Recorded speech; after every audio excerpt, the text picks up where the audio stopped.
Okay, you guys, I'm attempting to learn how to make a video, and I think I'm doing it. I promised you that I would show you the llama teeth situation, and here they are. This is Cherokee before her teeth were trimmed. They were super long, they go way taller than her top palate, and it made it really hard for her to eat.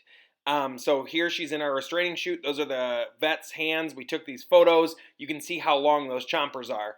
Next, I had to put this PVC pipe in her mouth. So we had to shove it way to the back so that we kept her mouth open during the whole procedure. And so it's pushed back. She's not in any pain. She's just real grumpy. You can see in her eyes. She's really mad at me. She does not want to have any dental work done. That is for sure. All right. We come to this next slide, and you're going to have to really look up. There's like a grinder on the very top with a little U-shaped indent. We put the llama's teeth inside there, buckle it down. There's a blade encased in there, and as we push this little mechanism forward, this little saw cuts off the top of her teeth. No worries, it cannot go too low on her. It's got a guard on there so it can't get down to her nerves. And here you can see that we got her teeth cut off, and now they line up with her top palate, and this girl can eat as much as she wants. She's not going to have any problems. We ended up doing this with 5 different llamas. There's a little bit of blood there because she bit down on her tongue with that top little fang that's kind of pointing out. She bit down on her tongue while the whole thing was happening. But she's much happier and healthier. Okay, again, I'm really still working on this video editor thing. I'm not great at it. This is one of my very favorite llama pictures. I just wanted to use this time to tell you that we are not going to do read aloud today. I'm just going to work over the compare and contrast between the film and the movie. So if you have yours, pause the video, get it out, get it ready. Let's go over it together. Okay, so this is my compare and contrast with the film and the book. I wrote it out because my printer's running out of ink. I'm sure that most of your parents are annoyed with printing off so many things, and I wanted to use this as an example as to the kind of thing that you can do in order to save ink with your printer, because that becomes a major expense, especially if you have 1 or 2, 3, 4, 5 other siblings. Certainly things don't need to be written down on exactly the documents that I give you. You can make your own. You can see here that this is not a Venn diagram. It doesn't have 2 circles that are joining together. I just made a column for each. We've done this in class, and you guys can certainly do it on your own. We don't need any fancy graphics in order to get learning done. So on my, first I want to look at the middle column, so under both.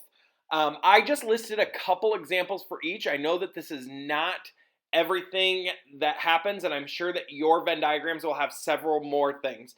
These were kind of the main takeaways that I had after reading the chapter and watching both the movie scenes. In both, Fred and George gave Harry the Marauder's map, and so that was evident in both of them. They both talked about how they stole it from Filch, the caretaker. I think the book probably gave a little bit more details about how that happened, but either way, I loved the movie's graphics of the Marauder's map. I love how everything swarmed in together. It was really cool. In both, Harry used the secret passageway to get to Hogsmeade, and in the book it gave a lot more detail about him climbing through the hump of the one-eyed witch.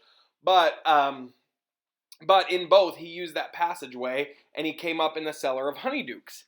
And then in both, Harry does learn the truth, what he hears about Sirius Black and why everyone is worried about Sirius Black coming after Harry. They learn that entire thing. You know, Sirius Black was the Potter's best friend, and we learned this in both the book and the film. He was their best friend, and apparently, from what everyone knows, he joined you-know-who, or Voldemort's side, and then Voldemort was after Harry's parents, Lily and James, and so he sold them out and told Voldemort where they lived. And so Voldemort could find them, and Voldemort came and killed his parents, and then afterwards Sirius was there, and they said he went crazy, and he blew up the street, and they said that he blew up a wizard named Peter Pettigrew, and in the film, who was also one of their friends in school, and in the film, they talk about the only thing they could find after Sirius blew him up was one finger, and that in the book, they say there was a crater missing from the street, And to hide it from the Muggles, they said it was a gas explosion, but really it was Sirius doing some serious magic. Um, Differences between the film and the book. In the film, Harry tried to sneak out of the castle using his invisibility cloak. Whereas in the book, Harry isn't going to sneak out until he's approached by Fred and George and they give him the map. Either way, he ends up sneaking out, which I think is incredibly irresponsible of him. While it sounds super fun and probably a lot of us would do it anyway, my concern is, one, he's been told that Sirius Black is after him, and two, the Dementors. He's had 2 run-in with Dementors already, and now he's going to risk it again. What? I can't believe it. So I think it was irresponsible, but whatever. The next thing that happened in the film was the scene that happened with Draco Malfoy, where Harry was like throwing the snowballs at him and kind of beating him up when they were picking on Ron and Hermione, which was super funny and I thought added a lot to the story. It was really cute, but that scene never happened in the book, and that's too bad that it didn't happen because I thought it was a great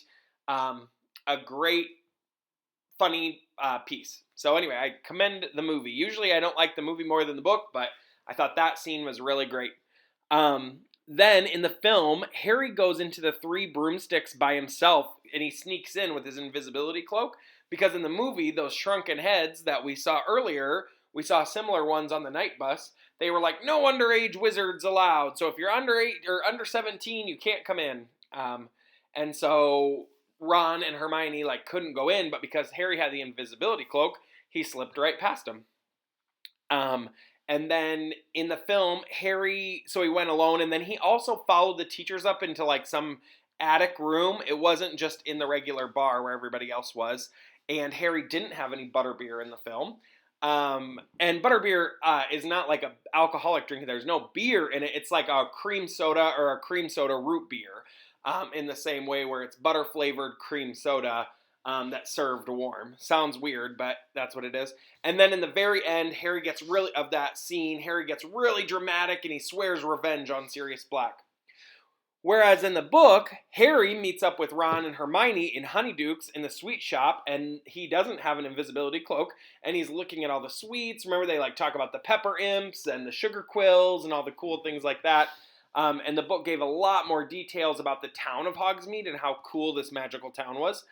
Ron and Hermione and Harry were also in the 3 broomsticks with Harry when all those teachers were talking and the Minister of Magic were talking. Remember, they were at that back table, and Harry slid underneath the table. Ron and Hermione both grabbed his head and pushed him down. And then in order to hide him, Hermione uses her wand and makes the tree float over and set down beside them. So anyway, those were just a handful of comparing and contrasting the film and the book. I think that they both have great benefits. You guys know me, I'm always going to go with the book. I'm a lover of the book and the story. I would be interested to see what you guys had. Hopefully you had some of what I had, and hopefully you even had more. I know this is a skill that everybody is proficient at. You guys are like 4s on this. You're rock stars. I can't wait to hear about it, and I hope that you're having a great day. I am heading out to go shear tomorrow morning and on Sunday, so I will not get another video in until Monday morning, but I will talk to you soon, and I'm excited to get some new things off the ground here next week. Science, social studies, and a crazy thing called Flipgrid. So we'll work on all of that starting on Monday. Can't wait. Bye.